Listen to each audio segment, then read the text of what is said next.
Paano kapag yung taong gusto mong ipanalo, hinayaan kang matalo? Teka, paano nga ba?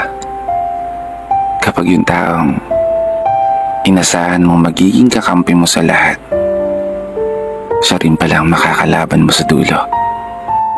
Siya rin pala yung mananakit at sisira sa buo mong pagkatao.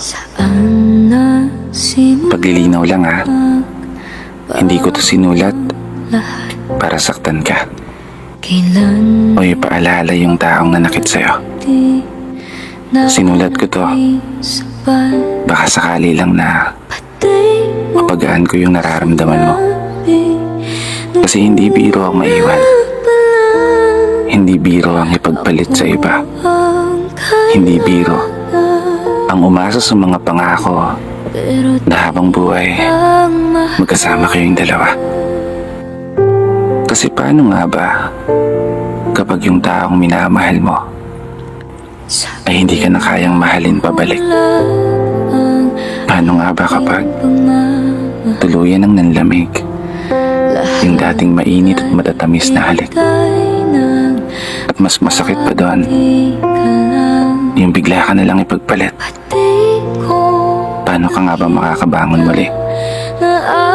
Paano nga ba paihilumin yung sugat kung sa tuwing ipinipikit ang mga mata, di palaging imahe mo pa rin ang siyang bumabalik?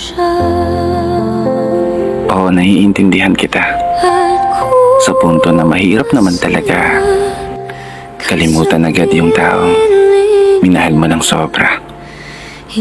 Mahirap naman talaga muling maging masaya kung nasanay ka na siya ang palagi mong kasama.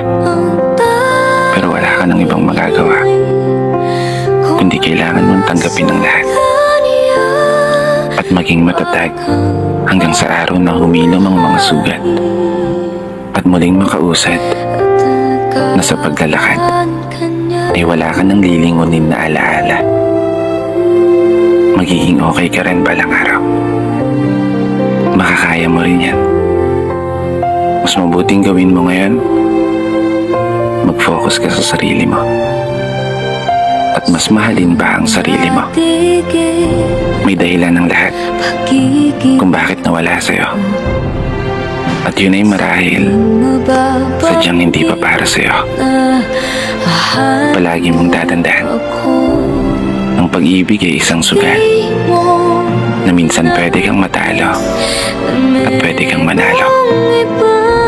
Magtiwala ka lang sa kanyang mga plano, dahil darating din ang araw, mangyayari din lahat higit pa sa mga hinihiling mo. Isang mahigpit na yakap